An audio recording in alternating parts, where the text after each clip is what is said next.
So I'd like to elaborate a little bit on the blog of the week. The blog of the week, in case you're unfamiliar with that, is in our newsletter that Paul and I send out. Paul is the business partner. He helps with the website as well. That we send that out every week, and within the newsletter we feature the blog of the week. So the favorite blog, it's picked by either myself or the commenters on the site. So the blog of the week that I picked, and I feel is quite a valuable thing to expand upon, is kindness, and where kindness actually emerges from. And this is my perspective. This is what I feel based on what I've experienced in my own life. So let me use the example of being an angry person, which I'm also quite familiar with.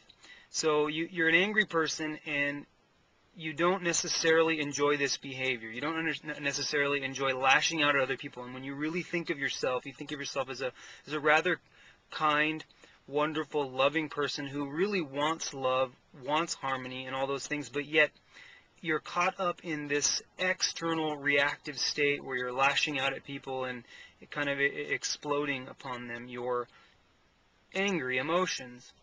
And you can decide, hey, I really don't want to do this anymore, and you can say, I'm not going to be an angry person anymore. And that's the beginning of not being an angry person, but you'll find automatically that the next day you're angry and you're lashing out and your mouth's moving when your heart is saying stop, stop. Right? So it's the same thing with kindness. If you say, I want to be a kinder person because I'm not so kind, I'm a little bit abrasive to the people that are around me, and I just want to improve that part of my life. How do you improve that? How do you improve that? Well, the best way I feel to begin to improve that is to be kind to yourself and to look within yourself at all the imperfections, all the colors of you that are inside, that you've carried with you through your childhood, that even you've carried with you in your ancestry. It's in your very cells. Your parents gave those things to you, right? So that exploration is the beginning of being a kind person. When you can see your own humanity, you're not as quick to judge the humanity in other people. That's my experience, because I took a look inside myself and was courageous enough, not all the time, but courageous enough to forgive myself and to take a deeper look at what in fact my suffering was trying to tell me.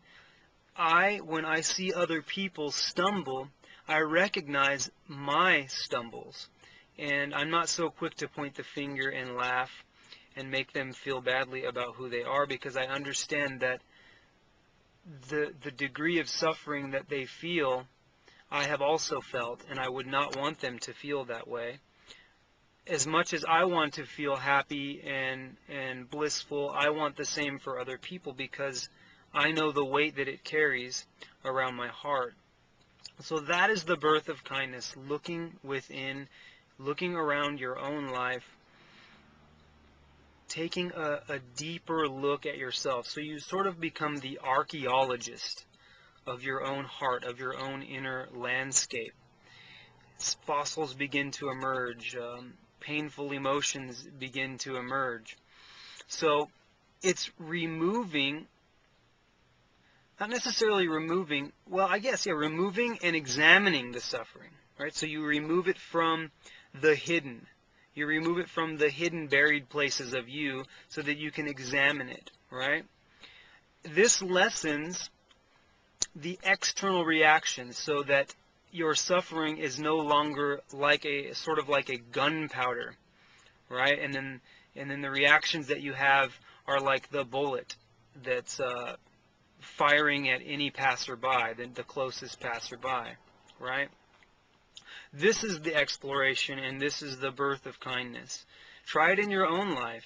If you're struggling with being a kind person, or if you're struggling with some anger issues, recognize that the anger is not the other person, that it is you. We own our reactions to the world. We own our responses to the world. There are a lot of things that aren't necessarily in balance in our lives, but we have the choice to react, respond in a positive way, in a way that creates growth, not stunts growth. Right? So if someone says something to you that's offensive, you can be offended by it and lash out in an angry manner, or you can choose not to be offended. You can choose to see that that person is not really looking at you, nor are they really looking at themselves, because if they were doing that, they would choose to be kind. If they were doing that, they would choose to be kind. And it really is that simple, but yet at the same time, depending on the layers of your suffering, it's not that simple after all. So read the blog and begin to take closer looks at your internal landscape, so that when you see the internal landscape appear on the external in other people, you're not as quick to judge them for their imperfections. Have a wonderful week, and I hope to see you soon.